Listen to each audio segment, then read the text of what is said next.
افغانستان اول نمبر دستور اولانه مو میوي دیش مرنه میوي مو مې سپه کې دا بیره دلری کودا دا ګوره سر قربانو فوټو ورکودا اخر اول باندې حکومت راځي ان شاء الله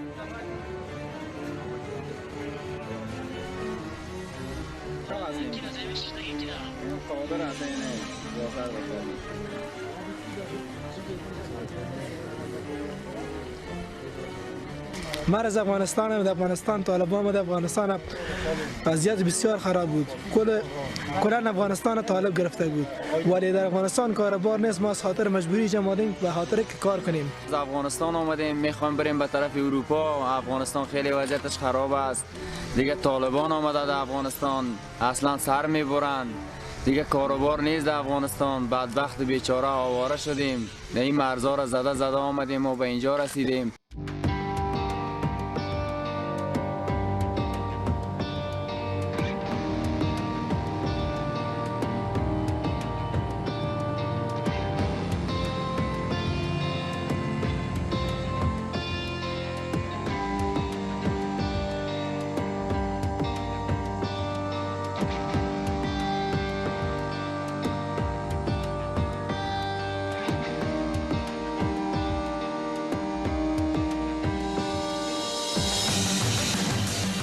من قصد فرار و جلاوطنی ندارم. فعلا در امارات هستم تا از خونریزی و فاجعه جلوگیری شده باشد. همین حالا در مشوره هستم تا به افغانستان برگردم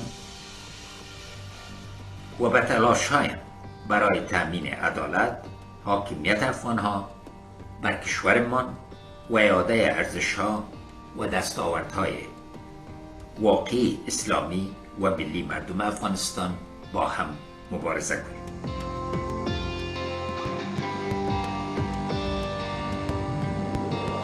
من با یک پیراهن و تنبان، یک واسکت و یک جوره چپلی مجبور به ترک وطن شدم.